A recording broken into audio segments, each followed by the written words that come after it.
बाबा बात सुनो। जी बोलो, क्या बात है? जी बैठ जाओ यार, बैठ के बात कर लेते हैं। क्या हुआ, क्या चाहिए?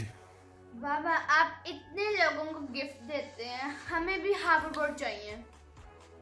यार अच्छे कामों के लिए गिफ्ट देता हूँ ना, ताकि लोग जो है किचन गार्डनिंग की तरफ आएँ और ऑर्गेनिक गार्डनिंग की तरफ आएँ। तो आप लोग कुछ दिन वेट कर लो ना यार, आपको भी दे दूंगा ना। अभी थोड़ा सा ना हाथ टाइट है। जी मोहतरमा, मुझे अपना नाम तो बता दें। अच्छा मिस जैनब, मैं आपको जो है ना ऐसे डायमंड नहीं दे सकता। मैंने बार बार ग्रुपों में बोला है कि मुझे इनबॉक्स में, व्हाट्सएप पे या कॉल पे तंग ना करें। आपने भाई भाई जो मैंने सुना वो आपने सुना? हाँ यार बाबा आंटियों को डायमंड देते हैं। चलो मामा बताएं। छोटे बाबा को सबक सिखाना पड़ेगा। चलो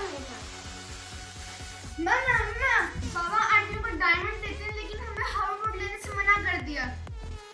बेटा आपको कैसे पता है? हमने अपने कानों से सुना कि बाबा फोन पे किसी को डायमंड देने की बात कर रहे थे। पूछ लेते हैं।